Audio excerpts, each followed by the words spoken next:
Hello, hello.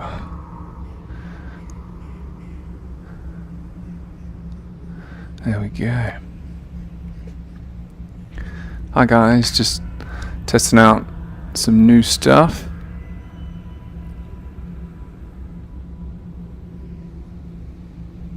Yeah.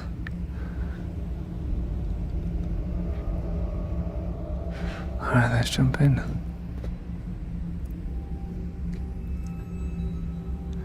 So,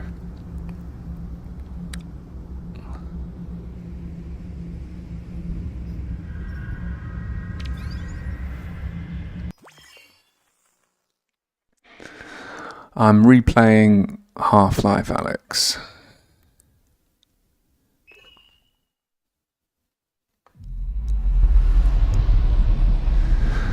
And I wanted to do it on the Quest Pro, which is what I've got on at the moment, just because of the better pancake lenses, and it just looks great. And I've obviously got some nice webcam, so it's fully tracked, so it should follow me around, try and keep me in shot, which is good. And if you see me guys looking up that way, it's because I can see the desktop, I can see the screen there. So sorry if the footage is a little shaky. I think that's just the thing with VR. I'll have to see if there's some sort of smoothing options available, but these are my hands. This is really nice. Let's see what we've got there. Cool. And I'm also switching on the developer's commentary here, so hopefully you guys can hear that as well. So we've got in-game audio, microphone, wireless microphone,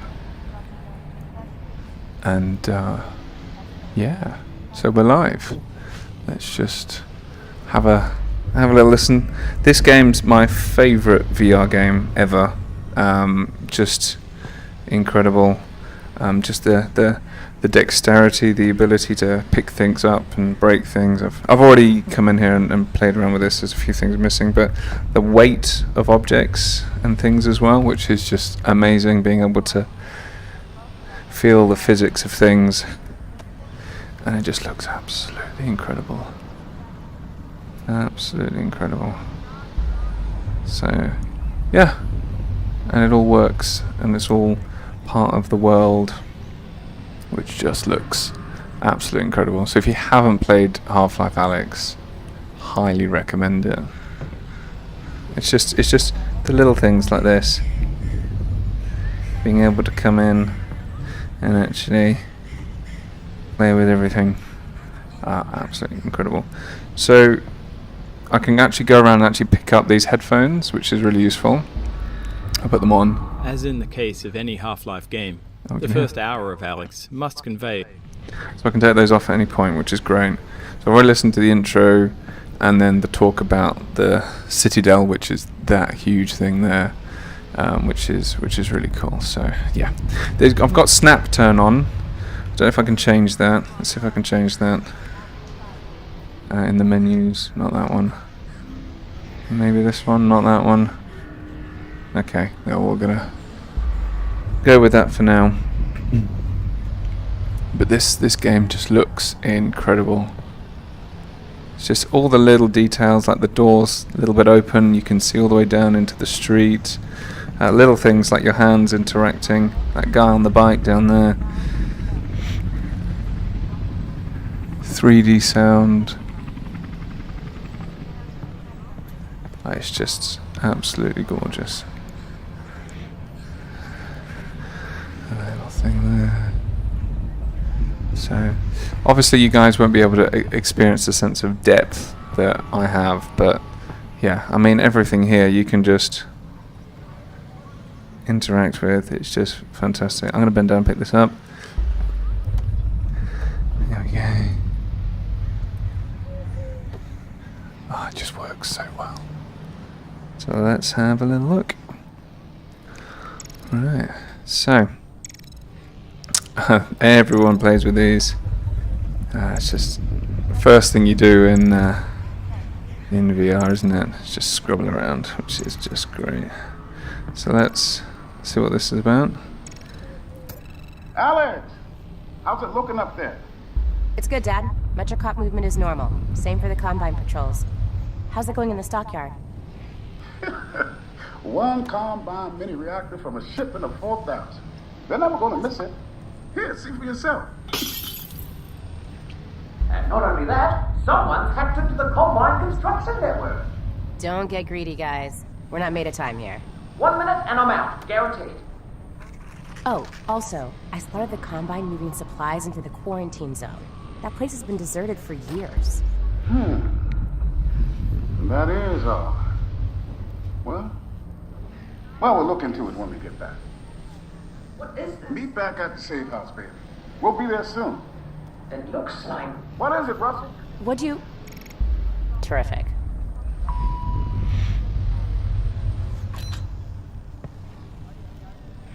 Let's have a listen. In these first areas of the game, we grappled a lot with the density and prioritization of the information we were conveying to the player.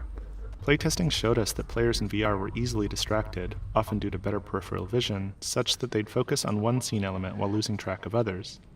This was exacerbated in these first rooms because players were acclimatizing to being in VR, often for the first time.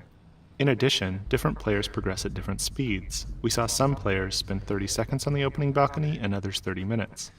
As a result, we did a lot of iteration over the set of opening areas, each time changing what information we tried to convey and where.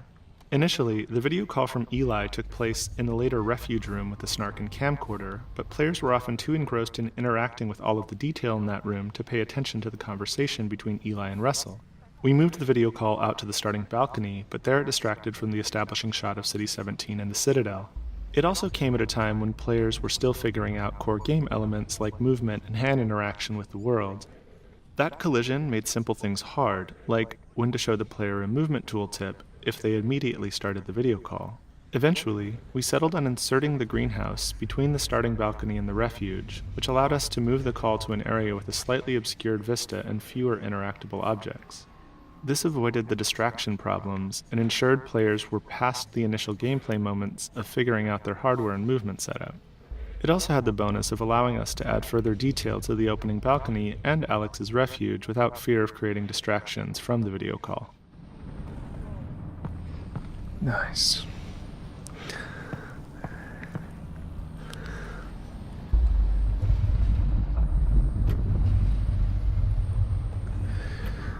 Really nice mechanics. Everything feels so nice. The weight of the physics. I was playing with the watering can back there. It just looks amazing.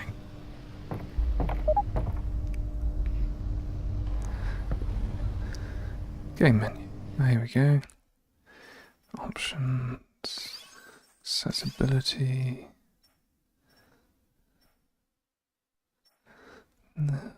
Preferences. See if we can change. Movement continuous. Snap turn. Continuous turn. That's much nicer for you guys and for me. And then see if there's anything about smoothing the video. Doubt it. Let's have a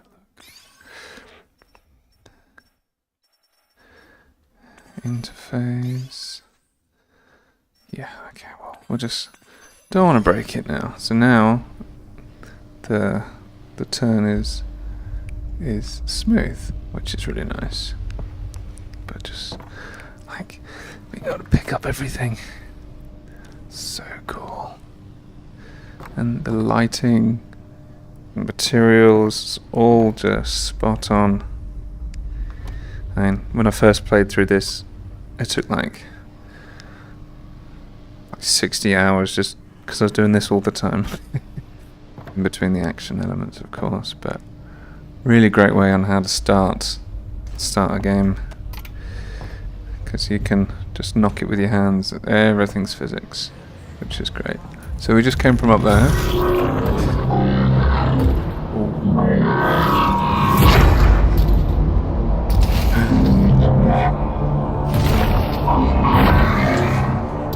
So cool.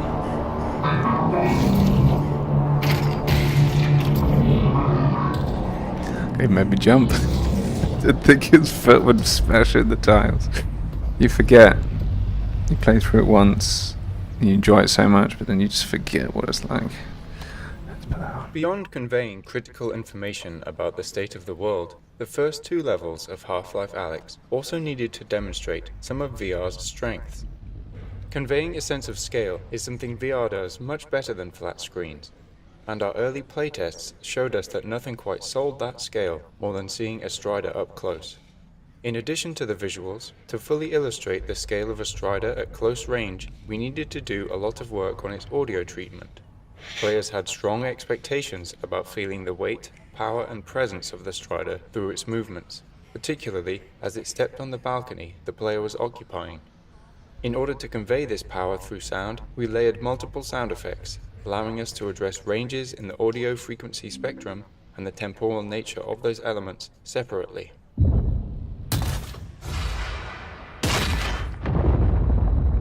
We then combined those elements in the Source 2 audio engine to control them as one sound. Okay.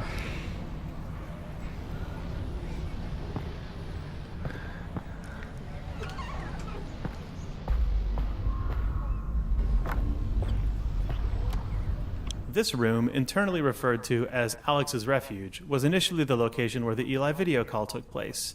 However, once that video call was moved out to the balcony, this room was freed up to solve other problems. In the Half-Life series, we've always tried to ensure that there's generally enough narrative for all players to understand where they're going and why, but for players who slow down and pay attention, there's more detail that can lead to a greater understanding. With the balcony being a place to get familiar with the game's inputs, the greenhouse being where the story kicks off, and the Strider there to surprise players with spectacle, we decided that the Refuge could be a quiet moment for players, where they could discover more narrative detail in the environment. At the same time, it could be a place where they can play around a bit more now that they're acclimated to being in VR. Spending time in the Refuge is meant to bring players into Alyx's role in the Resistance and her place in the world. We wanted it to feel like a real stakeout spot, where Alyx had been cooped up for weeks or months while planning the heist, doing research on the Combine.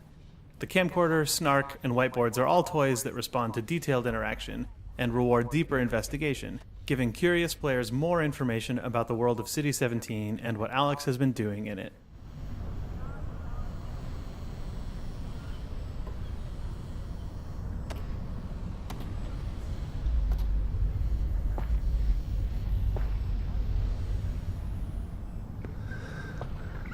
So many of these things I just didn't read. And you play it first time. So April, they put the main thing down. Ribs, having separate layers and cables. Nice, this is really cool. Oh, I was trying to read that. Mini reactors, hello. Different food. Changes colour every time you do it. Cool.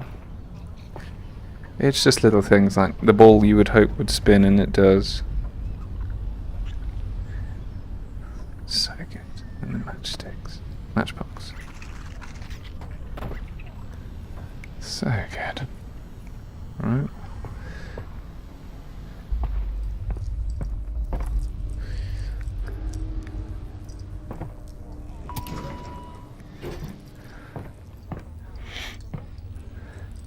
It's just so clear.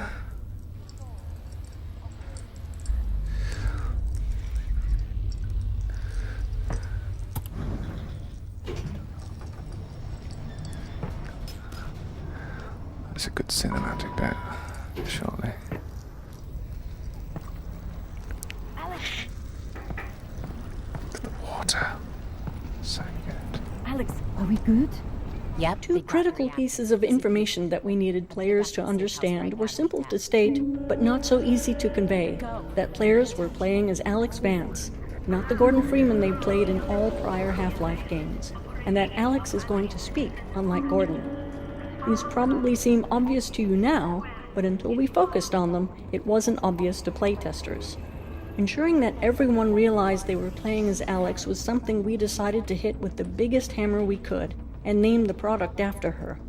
But even with that, we were very careful in Eli's video call to ensure it's reinforced immediately.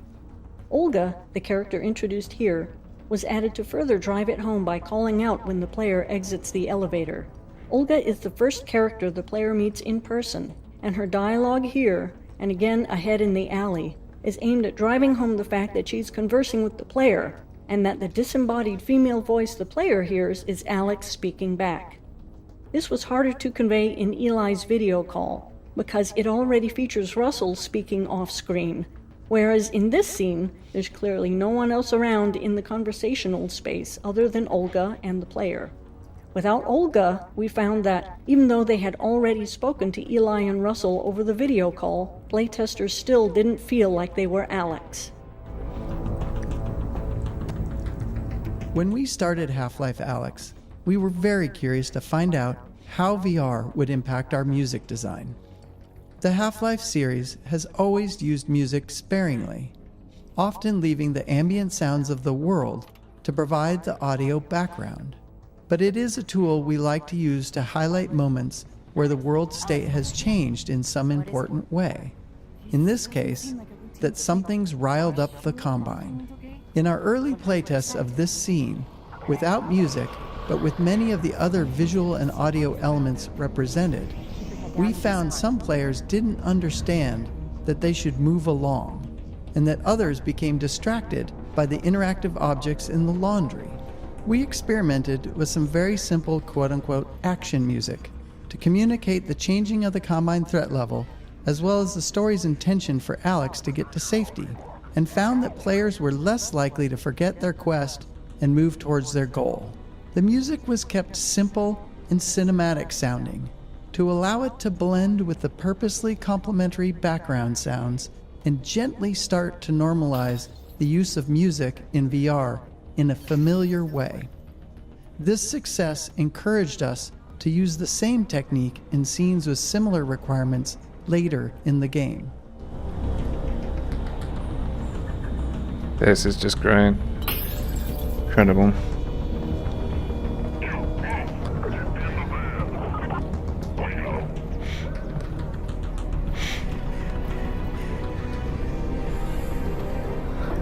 Oh, they can walk through the shields.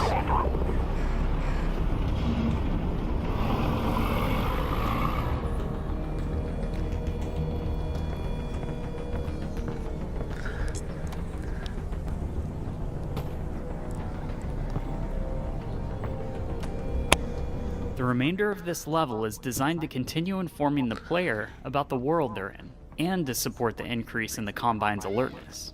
We also wanted detail to make the city feel alive, something that becomes much harder later on, once the player has a weapon. This was tricky to design due to the challenge we're often faced with, the friction between narrative state and gameplay state. Here, the narrative implies that Alyx should be making her way back to Eli as quickly and quietly as possible. But gameplay-wise, we're at the start of the game, and players are still testing the limits of everything they can see and touch. Unsurprisingly, playtesting showed us that some players would dedicate themselves to following the narrative and quickly move through the area, while others would completely ignore the narrative and explore every nook and cranny. While it's tempting to simply remove all distractions in an attempt to unify all players towards following the narrative, it would send the wrong signal about the density of our world and how the game intends to reward players for exploring it.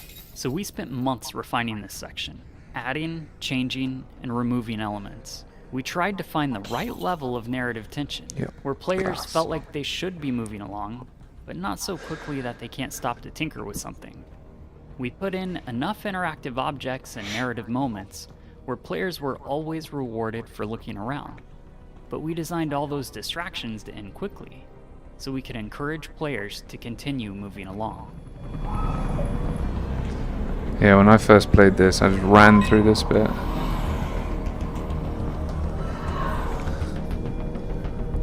I didn't even stick around, didn't look at the details.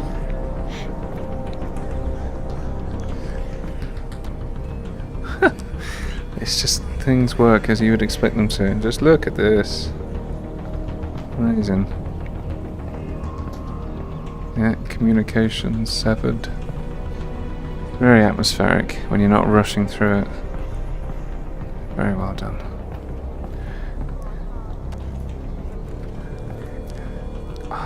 just looks incredible. I'll be saying that a lot. It still does. Just all the physics. Let's straighten this up. So good. Right then, let's carry. Oh, we've lost the camera. Let's go down, pick it back up again. Hello. One sec.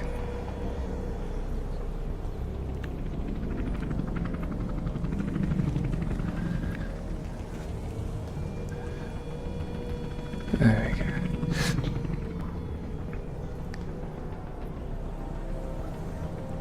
Right. Now that we've got the camera back, I love all these door locks just to show that, yep, we've cleared the area out. It's now locked down.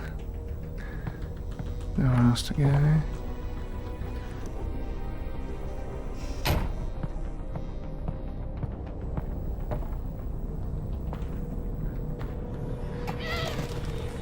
Oh, I didn't get the pigeon.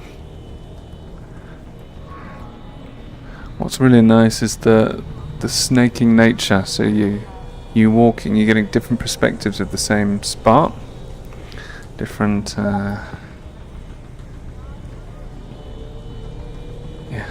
different vantage points. Whoa, here we go.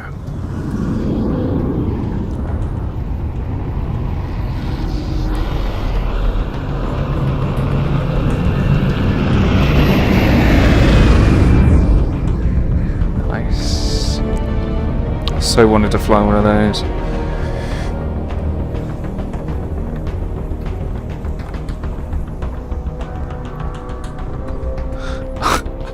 I was just thinking to myself, it's so cool if that moved. And it does.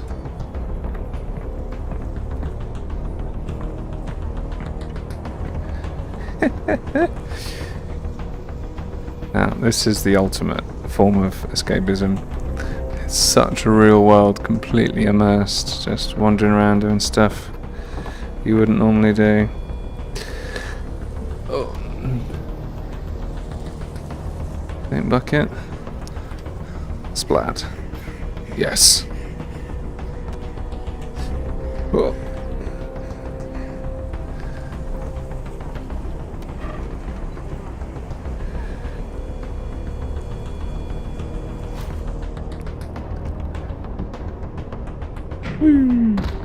Oh, here we go.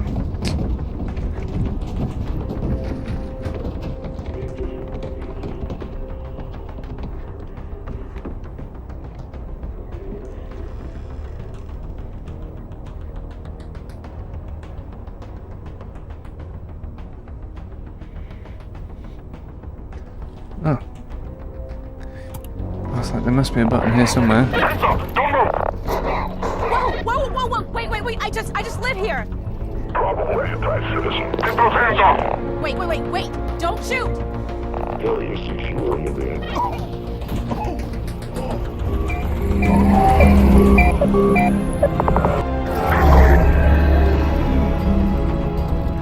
We didn't steal anything.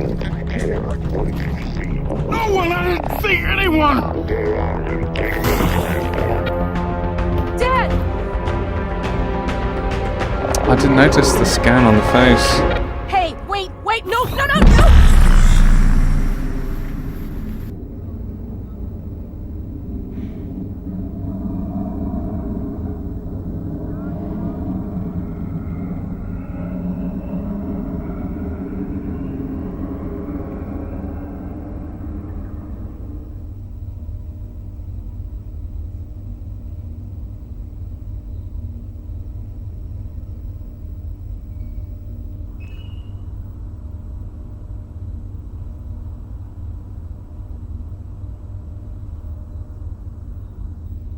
Trust the prayers. Okay.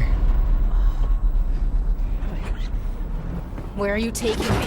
In order to limit the possibility of motion sickness that could be induced by moving the player in a vehicle, we initially wrote this scene to have Alex wake up after the van had already crashed.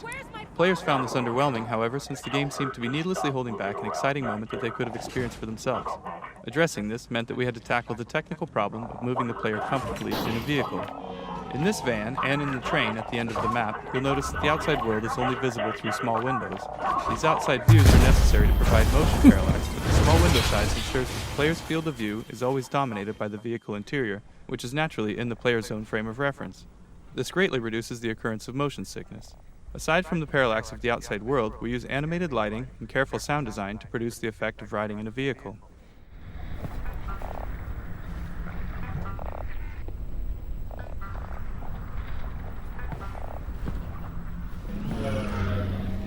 You have been in an accident. Take the headset. Same like my microphone. Alex, you there? You've got to get moving. Russell?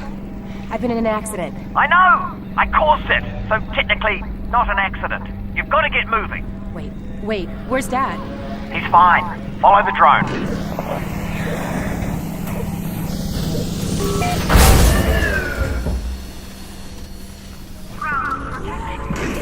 So, Dad's okay, right? Yeah, well, no. To be honest, he's in huge trouble. But... They've still got him. He was in a separate transport.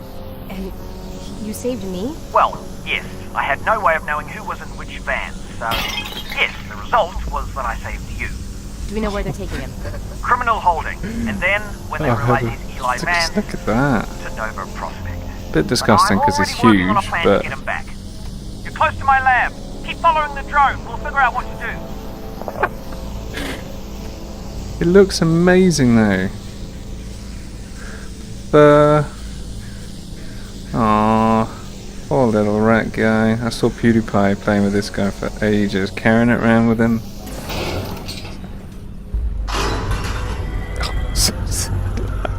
Where the last map was focused on conveying a lot of information about the world state to the player, this map is where we need to start the player's larger quest. That means the player must leave this map with an understanding of what's happened to Eli, and what they're going to do about it. The player also needs to meet Russell, so they have a face behind all the radio dialogue throughout the game.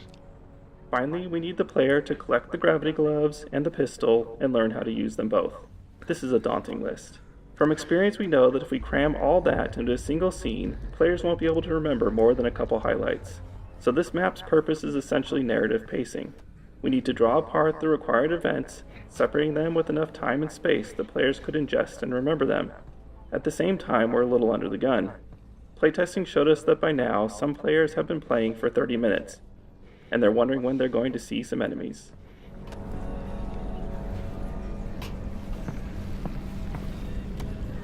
One of the first steps the writing team took on this map was to flesh out a scene between Russell and Alyx that covered all the dialogue we needed. Due to the fact the player is meeting Russell for the first time, and that there are a significant number of in-fiction events that Alyx and Russell need to talk about, the scene ended up containing a lot of dialogue. We knew there was no way we could build a scene that long without boring the player, and the most important elements would be lost in the noise. One of the first tools we used to address this was the introduction of Russell's drone. It allowed us to take chunks of the dialogue from that original scene and deliver them throughout the area preceding the scene. This meant the scene itself could skip over the in-fiction preliminaries and get right to the critical goal delivery.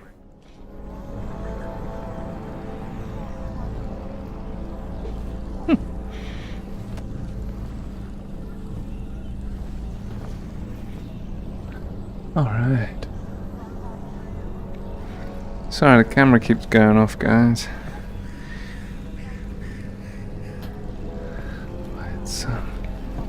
I'm just really enjoying myself in this gorgeous VR space. Just look at the destruction of this.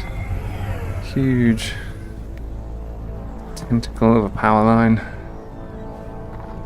Okay.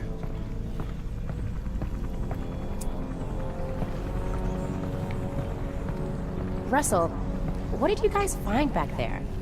Well, that's the crazy thing. I don't know. Just blurry pictures of a building. The Citadel? No, something else. And whatever it is, they're gonna kill anybody who saw it. And anybody who knows anybody who saw it. Which means us and your dad. Russell, just hang on. I'm almost there. Hang on, Russell. That's got an ear on a rat. Nice. Just cut a hole through. Yeah, that'll do it.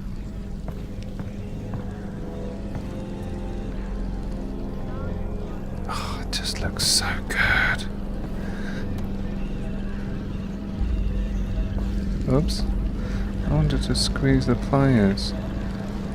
Can't squeeze the pliers.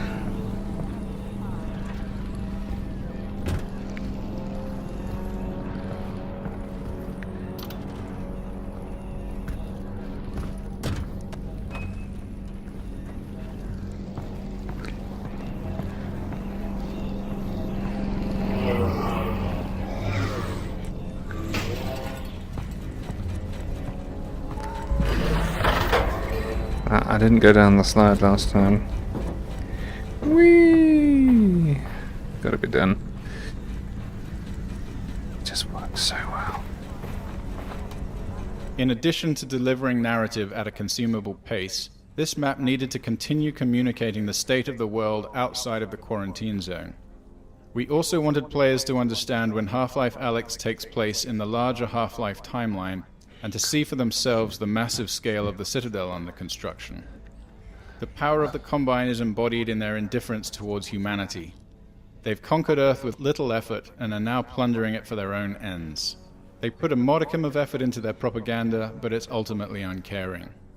Later in Half-Life 2, we see Breen's attempts to talk to humanity with more seriousness, but it's unclear whether that directive comes from the Combine or if it's just Breen's attempts to be useful to them. Meanwhile, the Combine construction is brutally efficient. The Citadel's pervasive feeder cables make no attempt to fit into the lives of the residents as the Combine drains the city of its power.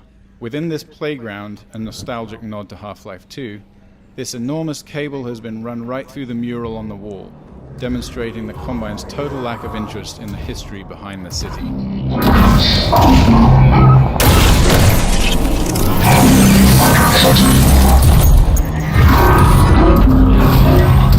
Alex, everything cut out for a second.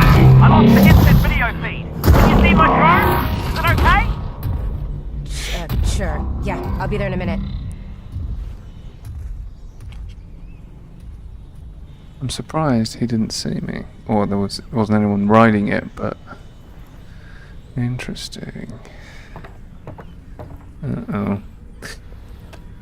Oh, just looks so good. All the little clips, like you just get a real sense of weight and scale. Kind of feel like I want to pick up all the pieces, put them back together. It's so good. Do we go in that room later? I don't know. Right, up. Go through there.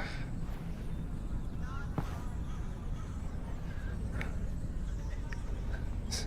I wonder what happened if I jump down. Yeah, I'm not gonna find out. Let's go. Whoop. Hello? Oh, I didn't know you could pick the pictures up off the wall. That's just so good. Gorgeous vase, but no, it doesn't smash. Please stand by.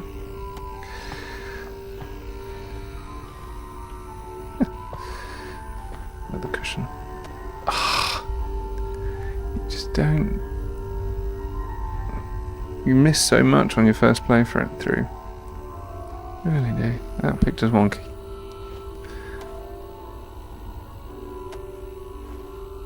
Yep, fixed it. Everything you can open, some old VHS. Of course. The classics.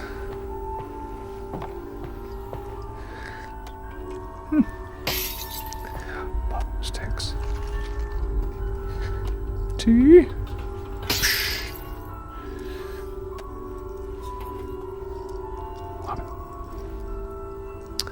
Right then.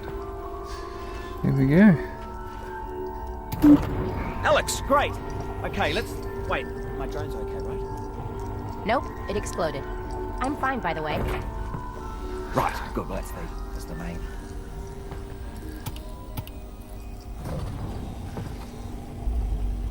Russell, they've got Dad. I know. This is bad. They're gonna find out what he knows, and then, yeah, they're gonna kill him. Crush the can.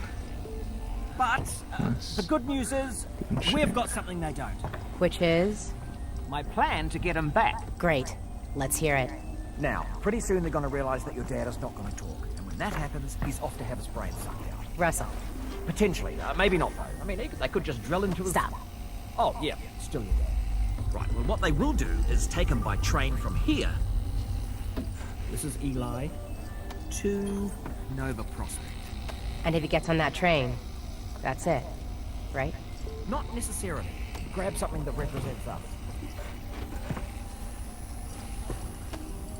So listen. Russell's laboratory is the first time the player is in the same room as another character, and it highlights one of the main challenges we face when designing choreographed scenes in VR, keeping the player and characters out of each other's space. In previous Half-Life games, we could always forcefully move the player if we really needed them out of the way. We made several attempts at finding a similar solution in VR, but found that it often made players feel deeply uncomfortable or disoriented. So instead, we designed these spaces to allow for a natural separation between the player and our characters. Where natural separators couldn't exist, we had to restrict players from moving into the character space, removing that limitation as soon as the character had moved out of the way. Another challenge was balancing how often characters respond to player actions while delivering important narrative information. In early experiments, we allowed characters to stop mid-sentence, which allowed them to respond immediately to the player, and then continue on with their dialogue. While technically straightforward, this was incredibly difficult to execute in animation and dialogue without feeling unnatural. The combination of custom reactions necessary to cover the range of possible player interaction and the resulting return to narrative dialogue quickly multiplied out of control. Eventually, we settled on a solution where we allowed only a minimum of interactions during the important narrative delivery sections, and a wider range of responses to more complex reactions after the scene has completed. In the case of Russell, we layer subtle head facing and natural eye contact on top of his performance while he is talking with Alyx. Then, after the scene, when he is typing at the computer, he will respond to players trying to touch him or objects being thrown around. You can calibrate them out by the shed. Got it. We can do this, Alyx. You got that, didn't you, that I said we could do it? Because we're gonna do it. Yeah, we are. I'm with you every step of the way. Right from our earliest experiments in VR, we learned that players expect a high level of audio fidelity, even from minute interactions, particularly when the sounds are meant to correspond to clearly observable visuals. For instance, in one of our prior games, it may have been acceptable to use a generic sequence of computer key sounds when Russell was typing. In VR, however, we know that a player can observe the animations very closely, and even put their head right next to Russell's keyboard if they choose. In this case, players would notice a lack of one-to-one correspondence between the key press animation and sound. For Half-Life Alyx, we authored a set of individual key press sounds to be driven by animation. For example, as Russell's fingers animate to press a key, one of these key press sounds is played, resulting in precise synchronization of the animation and sound.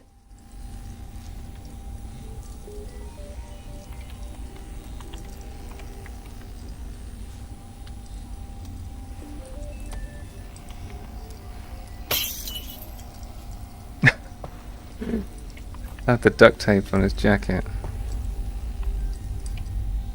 Wow. Attention to detail. Incredible. Time for some gravity gloves.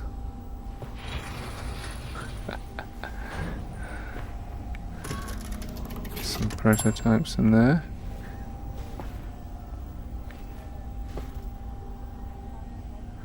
Grand bathroom. Padded.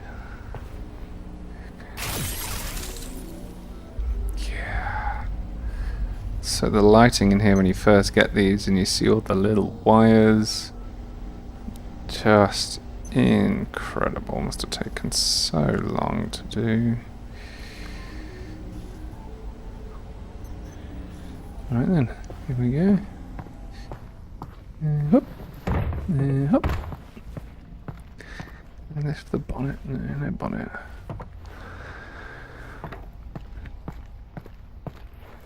Inside there. Can't get inside. Nothing in the trunk. It's that interaction that's just so nice.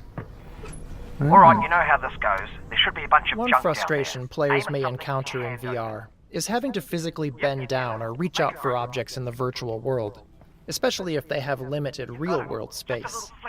A common solution for this is to provide a way to bring objects to the player, instead of forcing the player to go to them. We knew this would be an important feature in Half-Life Alyx, with its sprawling levels and players' desire to explore every corner of the world. We didn't want this mechanic to feel too gamey or magical, so we decided to integrate it into the fiction of the game by making it a feature of the gravity gloves, which are a natural precursor to the gravity gun of Half-Life 2. This allowed us to present the mechanic as a real physical action that's enabled by a piece of in-fiction technology. To emphasize the physicality that is unique to the medium of VR, we used a physical gesture to activate the pull instead of a button press, and then required the player to actually catch the object instead of automatically attaching it to the hand. This made the mechanic feel more natural and rooted in the fiction of the game's universe, while allowing the player to feel powerful and accomplished. Now I know how precious the bullets are. But that's really fun. And then, whoop! Pick it up, pop it in.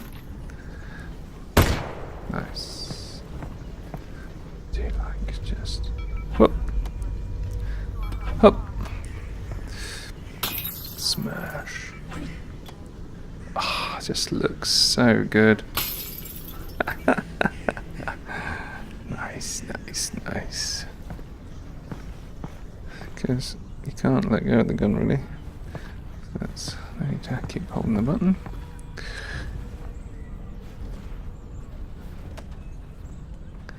Nothing in the boot.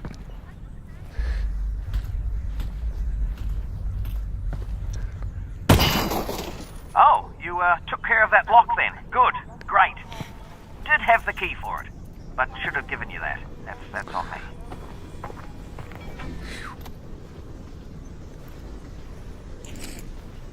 There we go, in the backpack. Ah, so I can't see how much ammo I've got in VR, but I can see that you guys can see it on the screen. Very cool. Oh, I can see on here 4 plus 1, so that's 5. It's just, like, that's a whole physics simulation just to make sure they all fit. Apart from that one's a bit dodgy, but we'll let them off. Just incredible. Hop, and hop, and hop. Alright, here we go. Next stop, Fairview Junction. Thanks, Russell. And good luck, Alex. Goodbye. Obviously, just to let you know, I am still here, though. I know.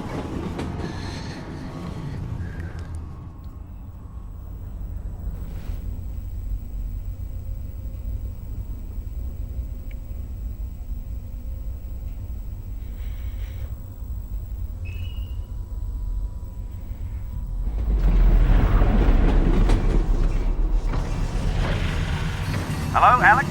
We might have a problem. Probably nothing to worry about, but... Did the train stop? It stopped, didn't it? Yeah, what happened? It's jammed. When the Combine shut down the quarantine zone, they must have tightened security.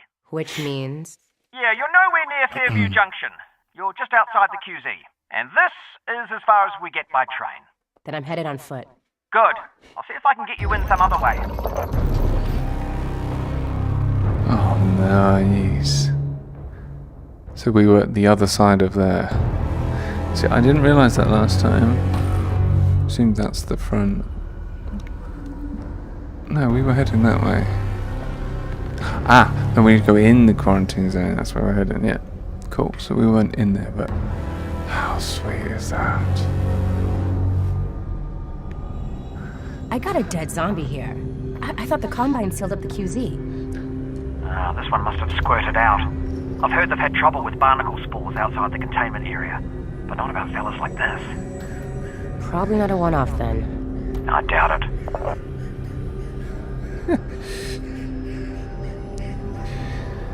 Nice and juicy.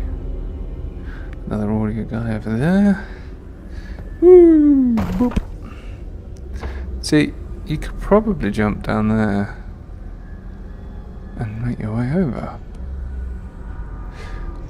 Just looks so good.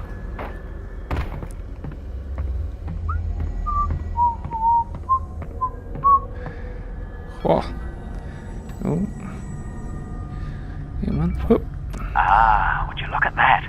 Resin. And if there's resin around here, there should be a Combine fabricator. Keep an eye out. We might be Even able in to our upgrade earliest your experiments firepower. in bringing Half-Life to VR, we found that players enjoyed exploring every nook and cranny of the environment. With the increased fidelity of VR, players not only expected to be able to interact with a vast array of objects, but they also had a strong desire to find something useful from time to time. This was so universal among testers that in addition to more searchable locations and interactive objects, we added a new resource, resin. Level designers could place this new resource in fun and interesting locations that weren't tied to game progression, rewarding players wider-ranging exploration. We also tied this new resource to a longer-term goal in the form of weapon upgrades, further motivating players to explore the environment. Deep scavenger hunts and keen observation would result in more resin to spend as a reward. I think this is where... Ah! Cool. So how many bullets overall? Is this where we encounter our first head crab? I can't remember. The atmosphere, they just nail the atmosphere. Oh, little rat. Hey, little guy. I just want that one alive this time. Because... Oh, I want that one. Ah, yes, there we go. It's the thumb button. Because to pick up a barrel, you gotta use two hands. Yeah. So good. Whoop. And then what about that? Oh, what does that do? I've forgotten what that does.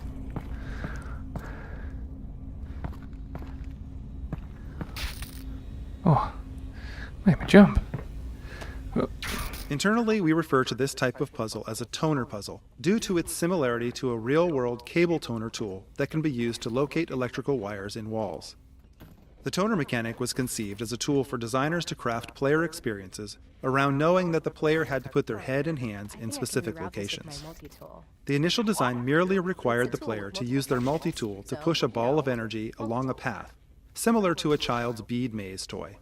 While this simple design was successful at getting the player to put their head and hands in particular locations, the lack of branching meant that the player wasn't required to make any choices, nor was there any possibility of negative consequences. To address these issues, we added the rotating junction elements, which allowed for branching paths and became the player's primary means of interacting with toner puzzles. While the toner puzzles ramp up in complexity throughout the game, this first toner puzzle is designed to use a minimal number of elements to introduce players to the key ideas that power flows through wires, power can be rerouted by rotating junctions, and power has an effect on the physical world, such as turning on lights and opening gates. The sparking electrical outlet that branches down toward the floor is not strictly necessary for this simple puzzle, but it was added here to expose players to its behavior, since it was causing confusion in later puzzles when players were seeing it for the first time in more complex configurations. Combine use these. Are they safe for people? Yeah, I use them all the time. The haptic feedback's great. Hey, you were right. These are great. Oh. Crush. Oh, you can only do it with beer cans. Press that button, it crushes them. Love it. Keep an eye out for more cans, guys.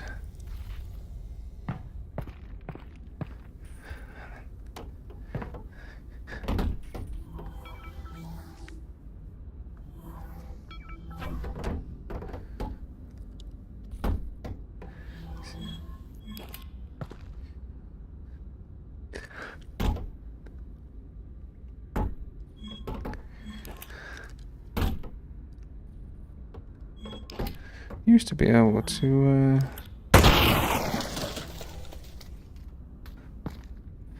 break them with a gun. So I thought.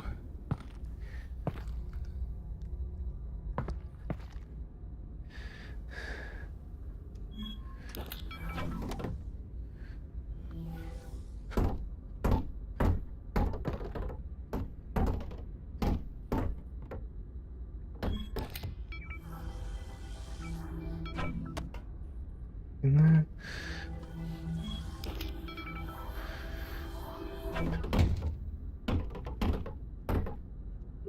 there's things inside here.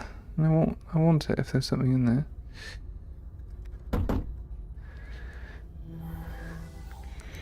Maybe it's just not a thing anymore.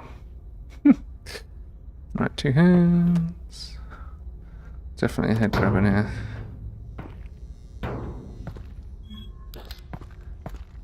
This is very much head crab territory.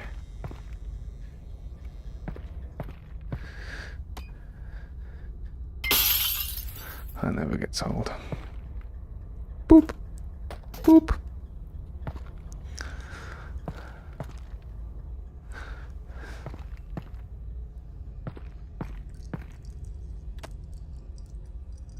From our earliest experiments in VR, we realized how critical high-quality, high-density lighting was to conveying a sense of realism. In game development, any technology choice involves trade-offs between quality, runtime performance, and development time. For Half-Life Alyx, we chose a high-quality, high-performance light mapping solution which required a significant amount of offline preprocessing.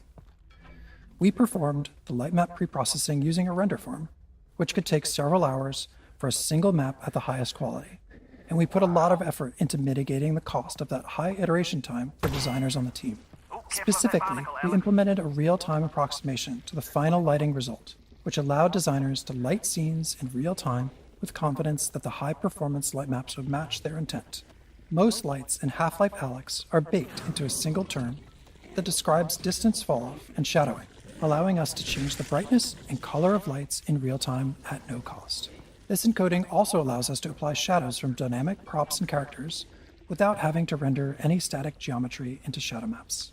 Our light maps store directional information using the popular ambient highlight direction encoding, an improvement over Valve's own radiosity normal mapping technique pioneered in Half-Life 2. This new light map encoding ensures that the bumpy surfaces can appear bumpy even when not under direct light. This blinking light source provides a good illustration of this technique, as you can perceive the surface detail even during times the light source is off. Barnacles, while an iconic Half-Life creature, presented some interesting VR-specific challenges. While their tongue is intended to trap hasty or unobservant players, those caught by them often didn't realize what was happening. They would become disoriented or even motion sick as the barnacle lifted them up to be eaten. These unfortunate players almost universally died and failed to learn what was happening even after multiple encounters. To address this issue, we created the tongue as a particle system. This allowed us to both physically simulate it as well as reliably position it for maximum visibility. If a player does get grabbed by a barnacle, the tongue always wraps right in front of their face, no matter which direction they try to look.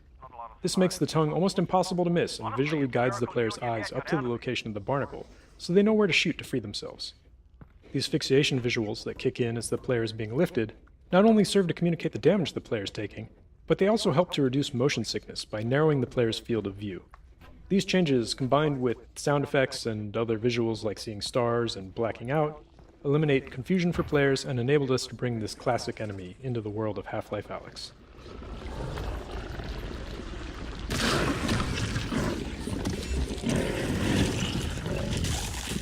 We got a lot of positive feedback from our initial experiments requiring players to perform a series of physical actions to reload the pistol.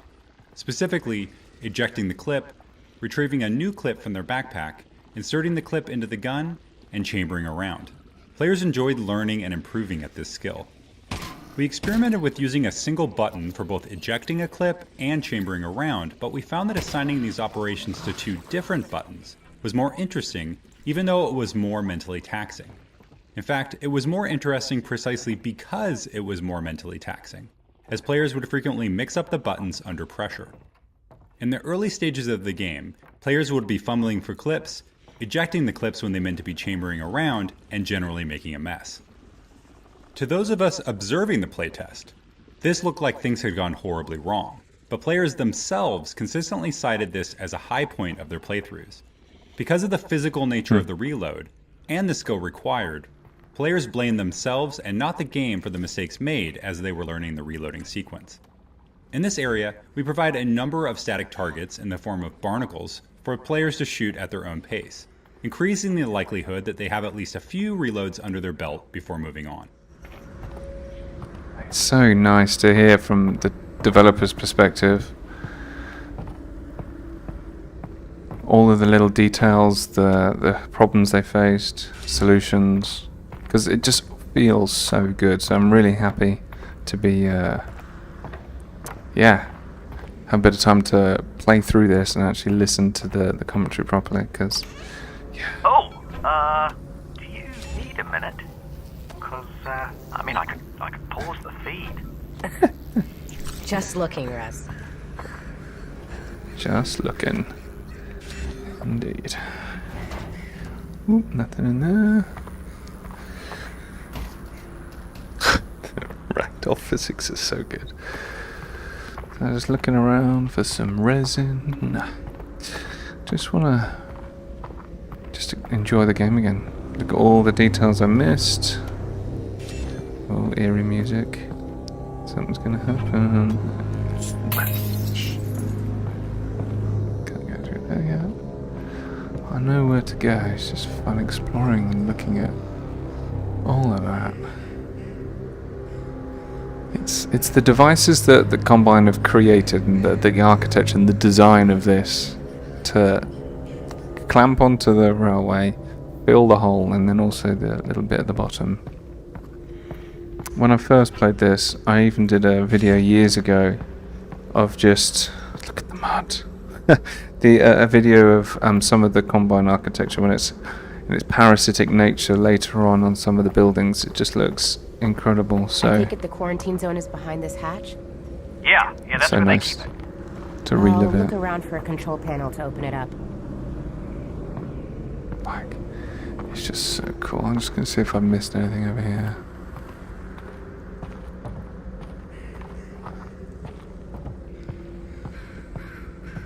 Nice If I was first. a Combine, where would I put a control panel? I know. Yeah, my first YouTube live stream. Let's see how this goes. Hopefully I can save it to my profile afterwards. Really, so people can watch it back. Well, let's have a look. What are we seeing here? What do we get? Whoop. There we go. Oh, pick you up. Nothing else in there.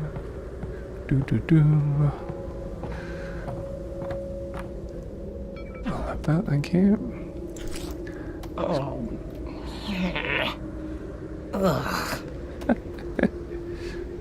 Let me just swap hands.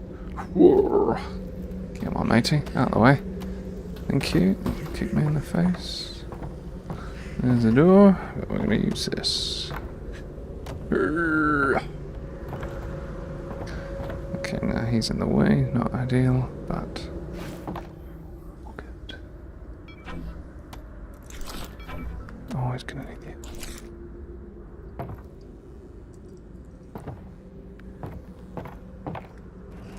I remember last time I played this, I went through every drawer all the time. Love it. Oop. Nothing there. Yeah. Don't smoke, kids. That's a little glow. Resin. Yes. Nice little detail there of the light bleed through the bucket. Not supposed to happen, I presume. Let's look in the bin. You never know. Nothing. Oh yeah, control panel. I'll come back to this.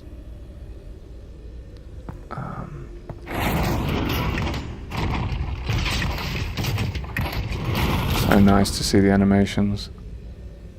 Great, I'm coming back though, because I've got to go see this. Because you don't get to explore everywhere. You might miss something. There we go, see? Every drawer, all the time. Don't be afraid to make a mess in VR. Good fun, let's have a listen. In prior Half-Life games, while playing as Gordon, the player saw Alyx use her multi-tool to hack into Combine security systems in order to unlock doors or perform other acts of sabotage. This presented an opportunity for us to represent Alyx's hacking skills through VR-centric minigames. All of our hacking minigame designs were built to leverage the independently tracked head and hands common to today's VR systems. We wanted to encourage players to use both hands simultaneously and move their head to create parallax to understand the spatial relationships within the puzzles. This locker hacking puzzle is based upon one of our earliest prototypes, in which the player was tasked with using a tool in one hand to paint a path on a sphere held by the other hand. There was just something fun and unique about using all of the natural degrees of freedom of both hands to solve a puzzle in VR. In its simplest form, this puzzle solution is straightforward, but the difficulty gradually increases throughout the course of the game by introducing static or moving obstacles of various shapes and sizes on the sphere. To be isolated before crew could go ashore during the Black Death. Alright. Cool. Just that animation, so cool.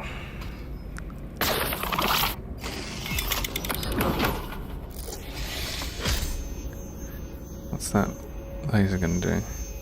Forgotten. Doesn't hurt if I put my hand in. Look, watch this. Nice and slow.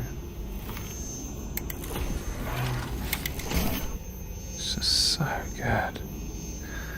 And oh, I gotta write. Oh, look at the little teeth. Oh, there's a rat in there as well. I never noticed. Look. Oh, rat's moving. Oh my god. So creepy organic matter puzzle. Very well done. These little things here.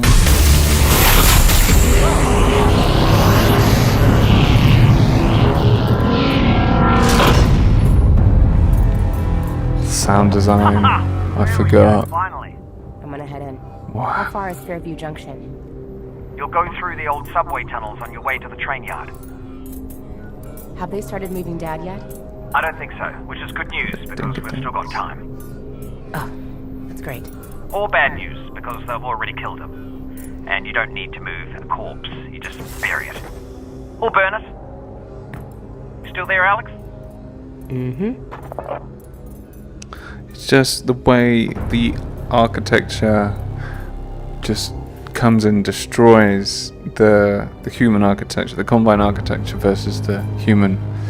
Like all the layers of this, but it's symbolic of this is exactly what's happened. Look at the spores. The Combine architecture just comes in, crashes, and just destroys whatever architecture's in its. I don't need this, but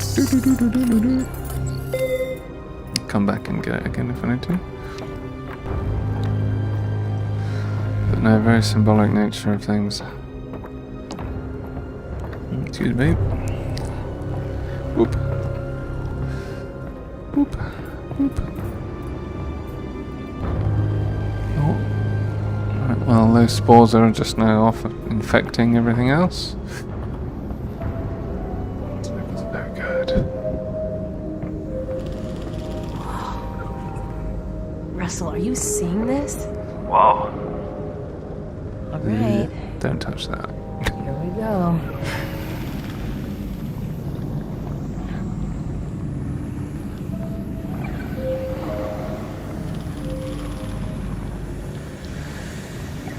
So weird, the physics.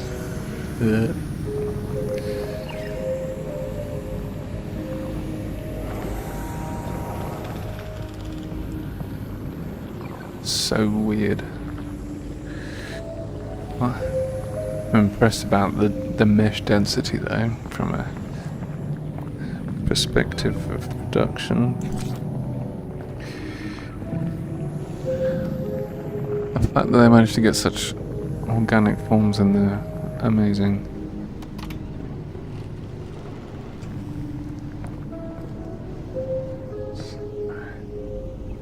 Oh. Okay. Loading.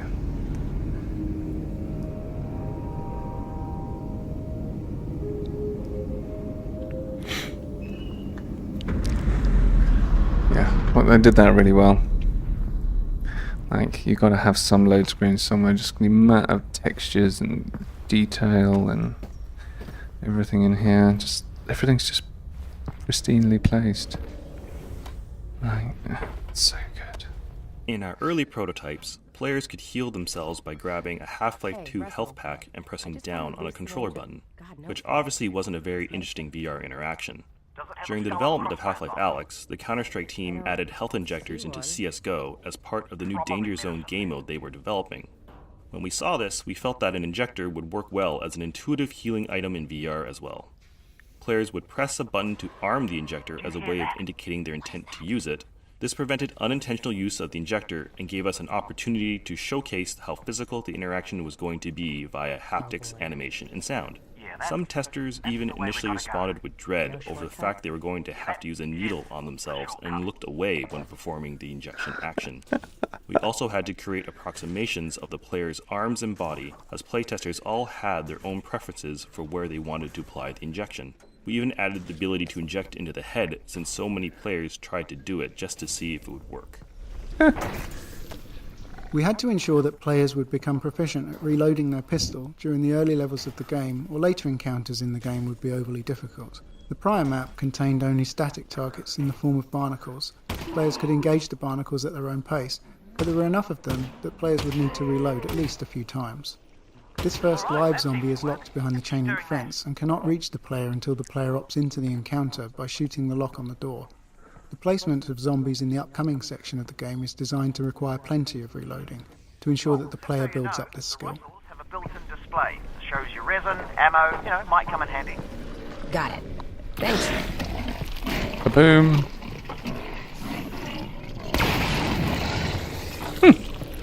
I was hoping that would blow the lock. It didn't. Instead, we got a human skull. Like, just look at this. The attention to detail, there's a bit of spine over there and a rib over there. Oh, gory, but needed. Let me see if I can whack it with this. There you go, sheet lock. Bam. Nice.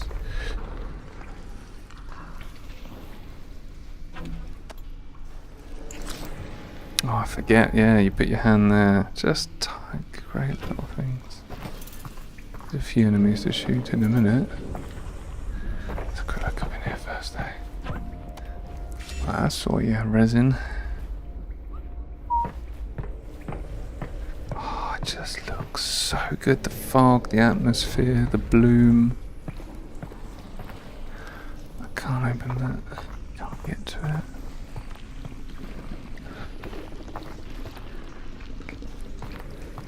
Sneak around the barnacles.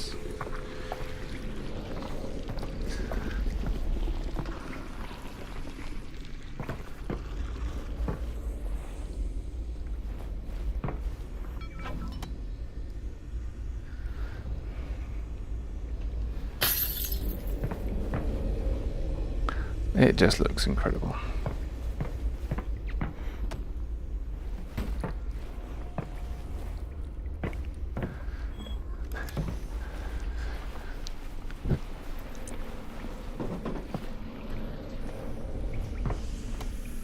Virtual reality provides the opportunity to add physicality to gameplay, but this needs to be balanced against player fatigue and accessibility. For example, we experimented with a low ceiling in this area, requiring players to crouch the whole time that they made their way across the tops of these train cars. Playtesters did not enjoy having to crouch for so long, so we raised the ceiling. Yeah, I wouldn't like to crouch in this bit either.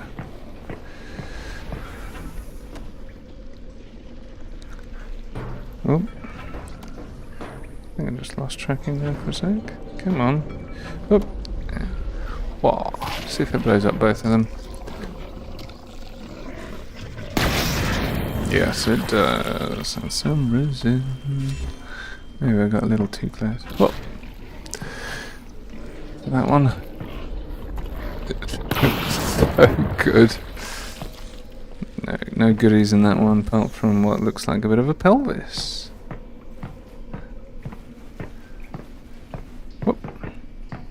There we go. Boop. Oh boy. Yeah, be careful. Oh, hi guys.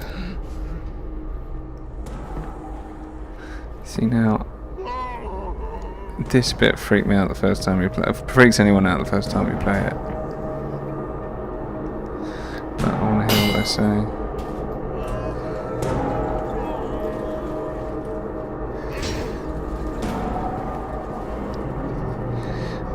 I can beat them with that as well.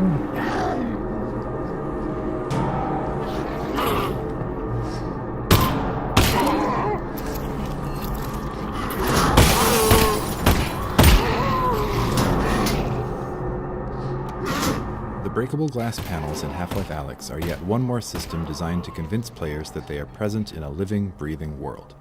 The panels detect the position of an incoming impact and procedurally generate new, smaller glass panels in a radial pattern around the impact position. These new panels can then break into smaller panels themselves, and so on. We found that players would often break glass panels accidentally, then spend time testing just how interactive they really were by trying to break them more, eventually realizing that yes, the glass really did shatter at the appropriate location. At one point, we experimented with building special puzzles out of breakable glass, but in the end we found the glass to be more appropriate as a passive interactive element in the world, one that reacts in a satisfying way to a variety of impacts, from zombie melee attacks to incoming gunfire or any other physical interaction in the game.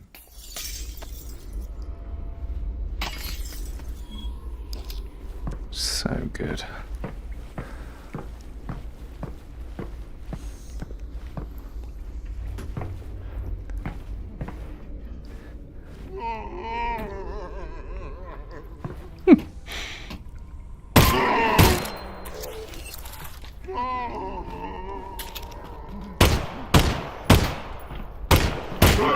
I'll hit him eventually.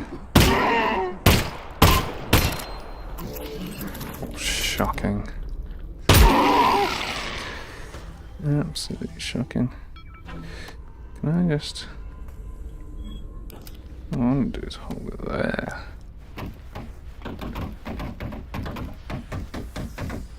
Nope.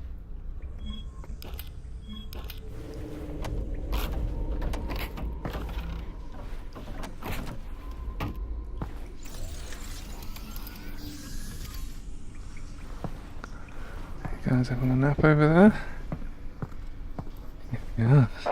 Alex, I think Weapon there's a upgrades combine are a new beverage. feature for the Half-Life franchise, and fictionally this mechanic paired well with Alyx's tinkering nature. We approached this design challenge first by thinking about what sort of upgrades could be meaningful and also provide additional value to players without removing established interactions. With limited resin to spend, the upgrade system also provided an avenue for players to personalize and invest in their favorite weapon, or streamline an interaction on another weapon, increasing its value to them. For example, the reflex sight still requires players to physically aim, but it improves the feedback on exactly where their shot will hit, and exposes previously hidden enemy weak points. While some players enjoyed this feedback and new targeting opportunities, others didn't and would instead focus on upgrades that suited their style of play. This allowed players to spend their limited resin on upgrades they cared about the most. Another aspect of weapon upgrades that we focused on was not necessarily obvious when we first started to design and test combat in VR. Due to the more physical nature of combat in VR, it can really push on the mental and physical capacity of certain players, as they're required to utilize both their hands and move their head to take in the environment dealing with enemies. While this is a very natural experience, there's also a lot going on at any given point with reloading and combat. As we observed players in some of these more intense combat situations, we started finding opportunities to allow some upgrades to reduce the number of times a physical interaction was required, or reduce the complexity of a particular interaction. The autoloader on the shotgun is a good example. When added to the shotgun, the normally slow, methodical action of feeding shells into the gun is replaced with a far simpler, faster interaction of slapping the shells into the autoloader before they get automatically fed into the gun. This allows players to look around, focus less on the gun while reloading, and take in more of what's going on around them.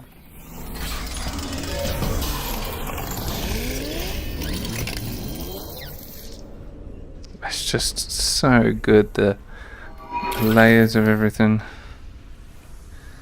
Yeah, I got quite a lot. Definitely going for the reflex side. Boop.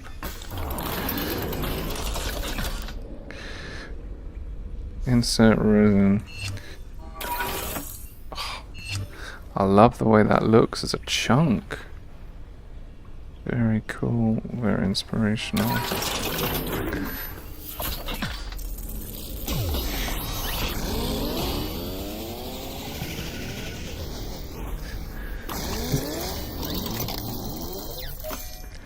Oh, that really worked, didn't it? Huh. Nice. See, I can't remember what any of these things were. Oh, it doesn't need to work, but it works. Oh. They've just thought so much about it. At the beginning of the Half-Life Alyx project, we had the expectation that players would want to take a break after 30 to 45 minutes, since that's what we were seeing with the lab and other small-scale VR experiences available at the time.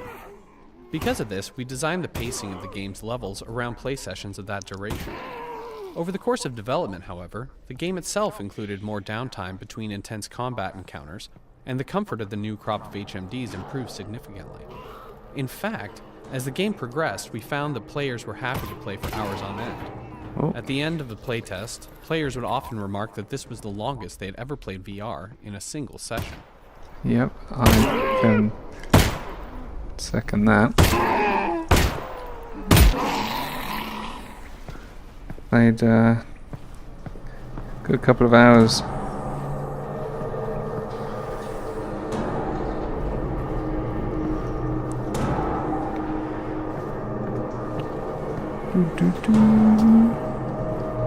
The headcrab's lost the texture.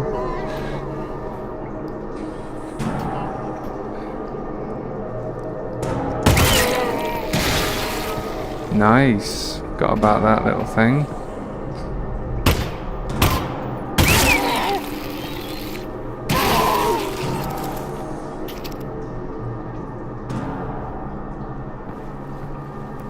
It's just all the shards of glass and stuff. Look at that turkey. That's disgusting. These things, yeah. Yeah, no better if that hits. Oh, the weight of that, the way that bends, because you know that's bone. It's just the skin. These legs. I wonder they've only got a good jump, one good jump in them. All bricked up. Oh, resin, thank you, thank you. Bit of a storm going on outside.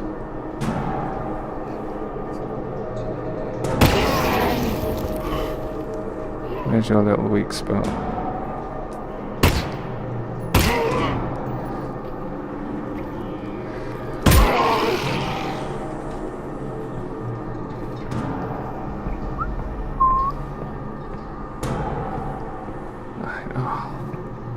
Thought that was... Oh, hi mate.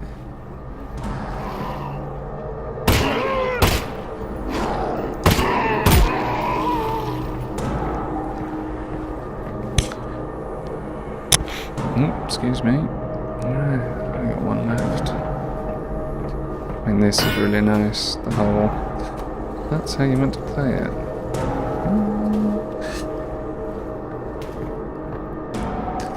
I'm going to have to reload in a minute.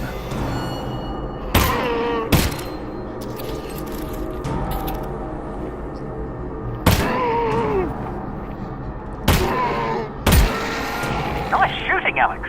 Thanks. You know, for all your talk about what a lesser gun this is, this thing isn't half bad.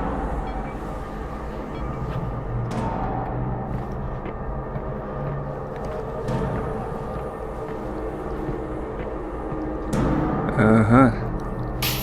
That's a breakable thing there. I remember. Can I get you? Haha.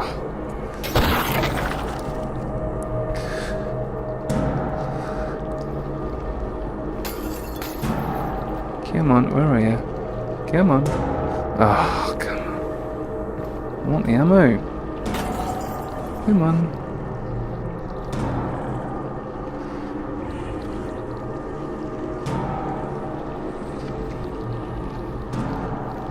Get down and get it.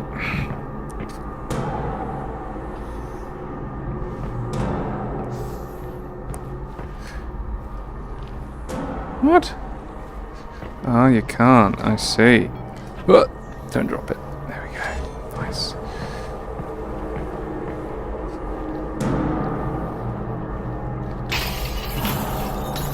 See if I can reach it from here. There we go. Nice. Bit of ammo. It's these little tiny things the environment designers put in that you just run past. You just forget to check. Because look, you gotta go back on yourself, you gotta fight all these guys. And actually, yeah, I did the more awkward thing. Let's keep going. All up there.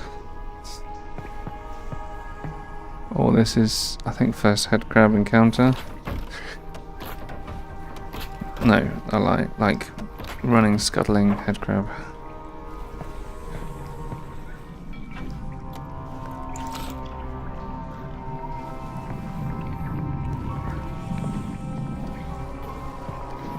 Head crab! I see it. Until this point in the game, players have only seen head crabs attached to the heads of zombies. This led playtesters familiar with head crabs from prior games to anticipate encountering them on their own. We decided to play up this anticipation by foreshadowing the first head crab encounter with a head crab that drops out of a vent before disappearing, as well as head crab sounds in the environment, including a threatening head crab sound coming from the partially boarded up doorway ahead.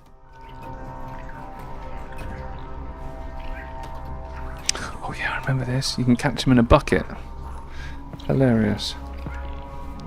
Where to go? I saw so many creative ways.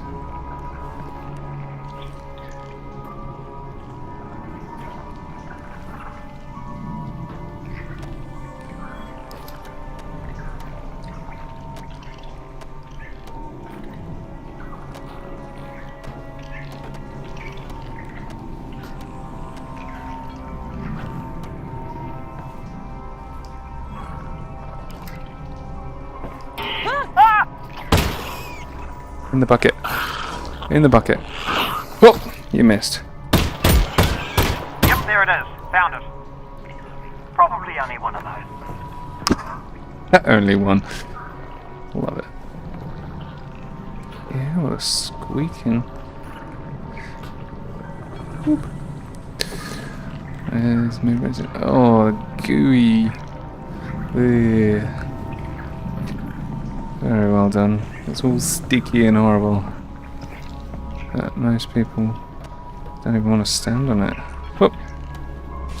Always do that. I see ya. Okay, two of them.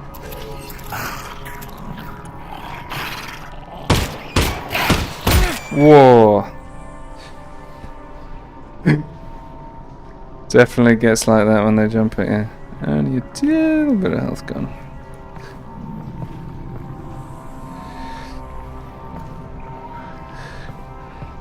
See, he said one, he lied. He has no idea what he's on about, this guy.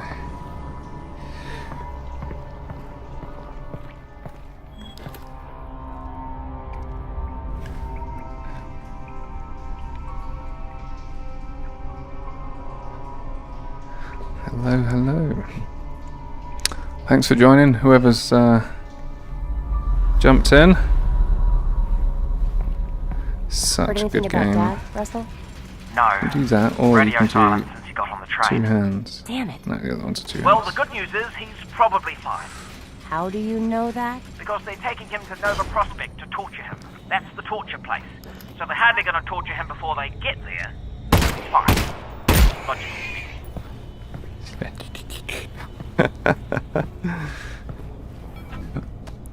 Get that resin, stick it in the backpack. Smash the bottles there. Good. I can put that health thing in there. I've got one there, but I don't need it. Whoop. And then the cans crush. So I'm just going to be doing that the whole time. Bottle. Smash. Dynamically breaking. How many pieces? 1, 2, 3, 4, 5, 6, 7, 8, 9, 11, 12 pieces. 1, 2, 3, 4, 5, 6, 7. Yeah, about 12.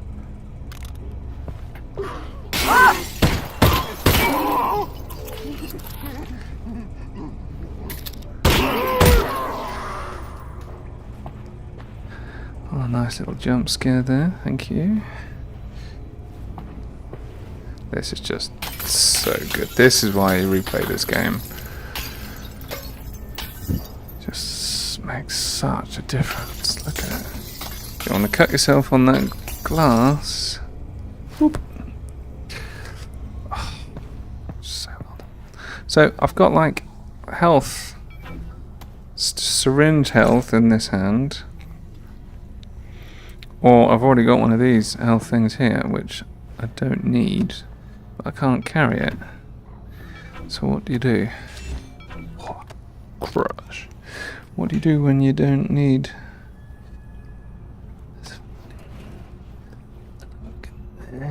Nothing. What do you need? How do you carry it around? You need both hands.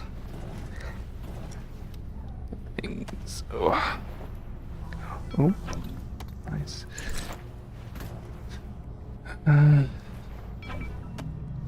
Cat. Creepy bug. Creepy bug making cute sounds. On the other side. Let's see the thing.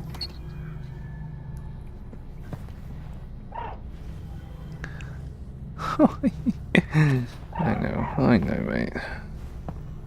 So what I'll do,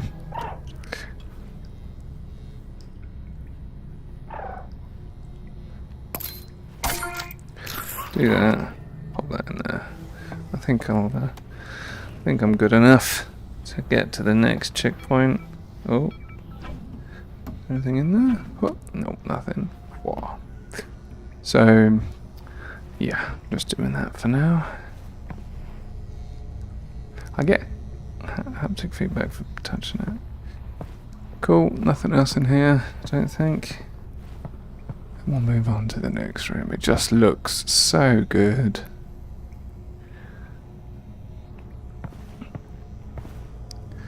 And hop. See if there's anything. Okay, bottle. It just sounds different because you hit something else. Oh. Floppy disk. That there is a floppy disk. We used to store information on them, with magnets, if you can believe it. Huh. Specifically, 2 micrometers magnetic iron oxide, 3 micrometers barium ferrite, 1.2... Russell? How do you know all this? I'm reading it here on my computer. I downloaded the internet before the war. You downloaded the entire internet? Most of it. Nice. Yeah, it is.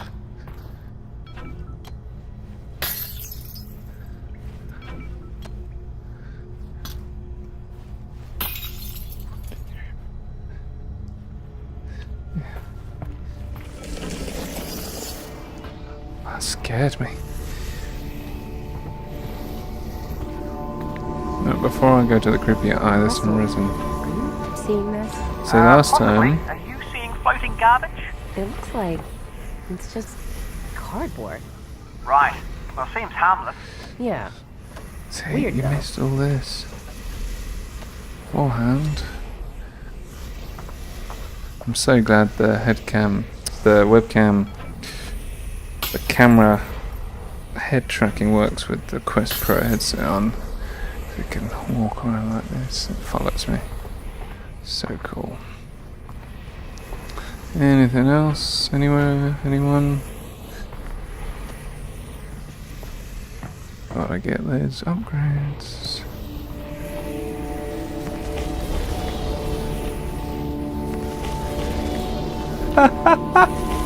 Just playing with physics. I think you're supposed to stay down. I think I've broken it. Uh-oh. That's it. Break the game, Christian. Whoop. And we're outside. What is that?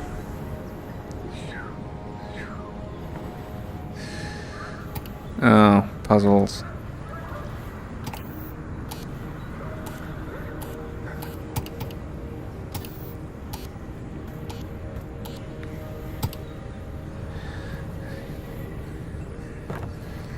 I wonder how many risen things are hidden. See, I didn't walk over here last time. Whoop.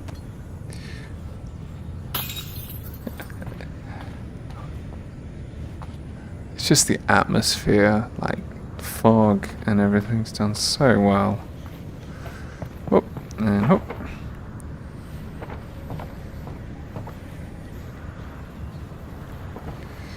Whoop.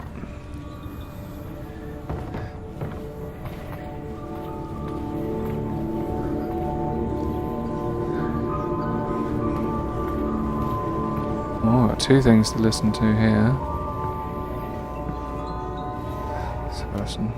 There are many musical themes and motifs used throughout the game to represent unspoken aspects of the story and lore. For example, the Vortigaunts play an integral role in the subplot of the game, and we chose to use music to subconsciously communicate the repeating nature of their role both in the timeline of Half-Life Alyx and in the larger timeline of the Half-Life saga. Within the music in this scene, you'll hear variations of themes used throughout the timeline of the game, from the very first sounds of the game up to the finale in the vault. Variations of these motifs represent the imprisoned chanting of the Vortigaunts,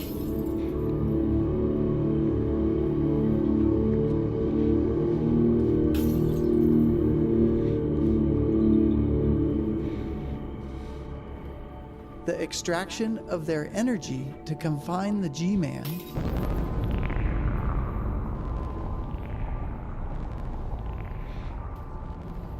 as well as historically familiar sounds representing the vortessence itself.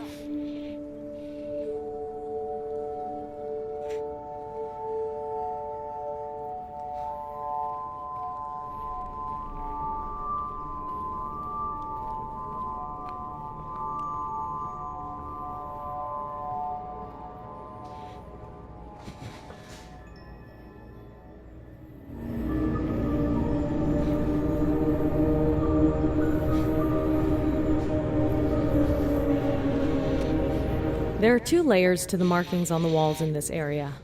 The square and dot patterns, that are the functional elements of the environmental puzzle, and the mural representing the Vortigaunts' interpretation of the events of the Half-Life saga. For the first few years of development, this area only contained the dot patterns supporting the perspective puzzle. But as we fleshed out the rest of the level, we found that playtesters responded especially positively to the Vortigaunts' wall markings leading up to the hideout. It was at this point that we realized that this area could serve as a canvas for our Vortigaunts' artistic magnum opus. To do this, we organized the dot patterns into a sort of swirling star field behind the Vortigaunts' art. The imagery itself, which was inspired by petroglyphs and other traditional rock art, portrays many significant events from the Combine invasion, painted hurriedly by the injured Vortigaunt, almost as if he was trying to capture what fleeting memories he still had of the vortessence from which he had been severed. The fact that Vortigaunts have a complicated relationship with time gave us a lot of leeway in terms of drawing this as a strict, linear timeline. For example, you may notice that the Vortigaunt uses contemporary Combine troops as shorthand for Combine invasions from the past, or that the timeline is just generally hazy. A little from the past, a little from the present, and a little looking forward to the future events of Half-Life 2.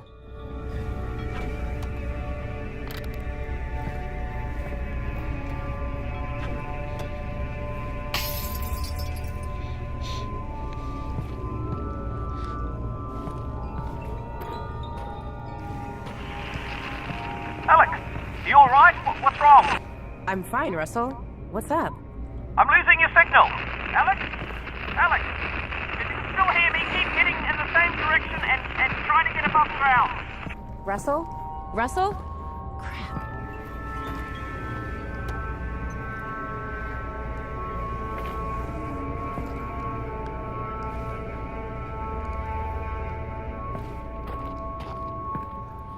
It just looks incredible. Because it's all baked. Really nice baked lighting.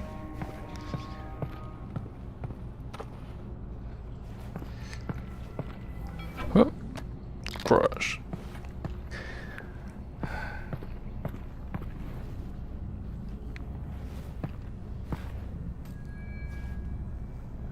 Whoop. Bump.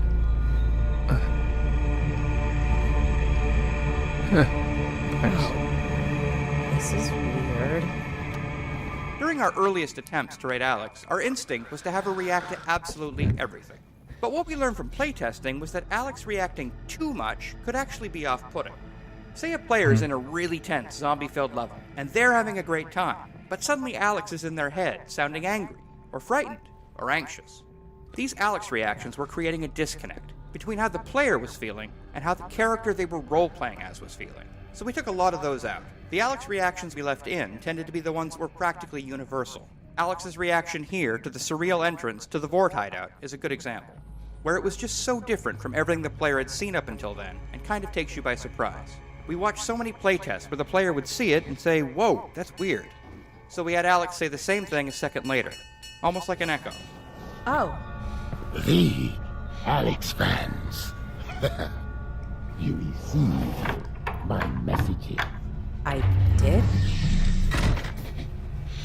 Come, enter. Okay. Thanks. You are welcome. Oh, very clever. So, what's the Vortigaunt doing here? Cooking. Right, but I mean in general. I have a brain injury. Oh, I'm sorry to... My brain is injured. That's terrible, and I hope... Look, I'm actually pretty busy looking for my father. Eli Vance. Vance. Yes. The Combine have him, and I really do need to get moving. So good. Yes. Like it's augments on his hand. I will show you something. Look, I appreciate... This way. I can't stick around, It is important. I know, I'm sure For it as is. long as we've been making choreographed scenes like this one, we found that there are two types of players. Okay. Those who become engrossed with the characters, and those who tinker with everything around them, paying little attention to the scene's action. To make these environments entertaining for the tinkerers, we usually add objects for them to find and play with. Since this scene is split into two rooms, we were able to add a large number of interactions to this first room for players to discover after the Vortigaunt has moved to the second room. Some interactive objects are pure physically driven toys, like the dangling headcrab corpses and the hanging pans. Others are animations triggered by the player's actions, like the way the caged headcrabs react to the player approaching or shooting them. One type of object on the table is a squeezable headcrab heart, which is a remnant from an older version of this scene where the player would revive a wounded Vortigaunt by squeezing nectar from these hearts. While that scene didn't work out, we found the experience too compelling and, well, too gross to completely cut from the game. See, I had no idea. You say you skip all this? Oh my god. Yeah. The heart.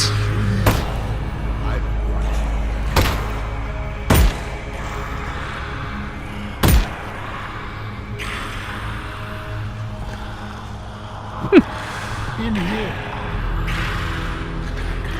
This is hilarious. Oh, there's a whole tin of hearts. I'm coming around. Oh, you can go in. Is there anything else I can grab him?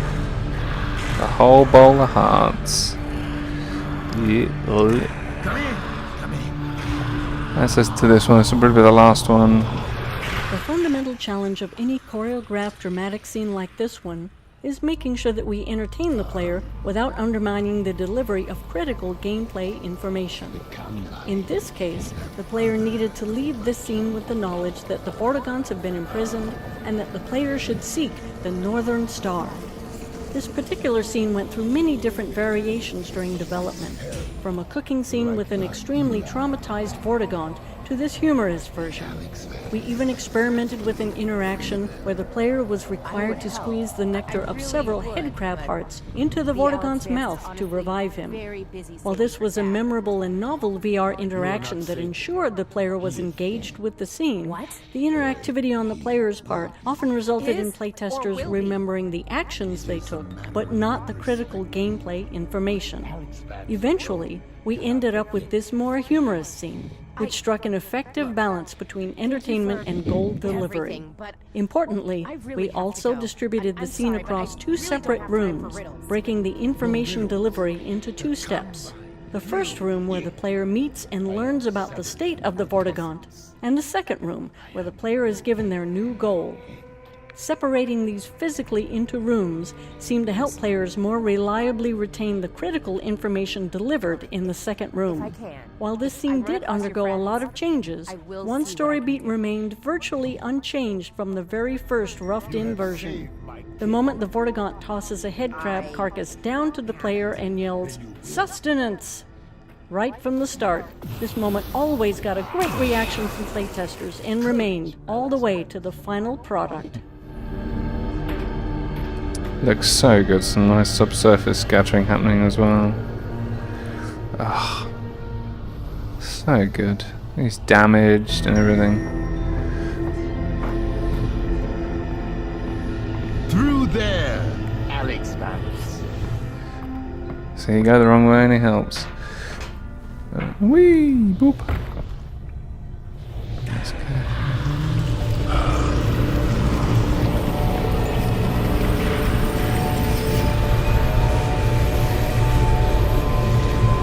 I will help the Alyx Vance.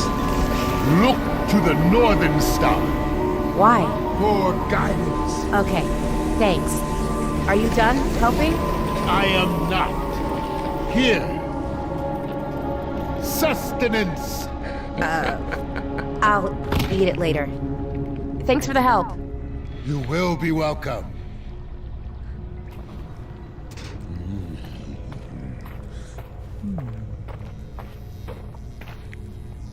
Boop.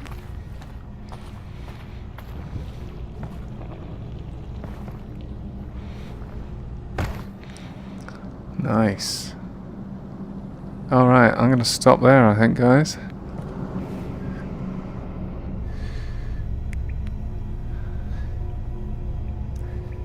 Yeah, a couple of hours.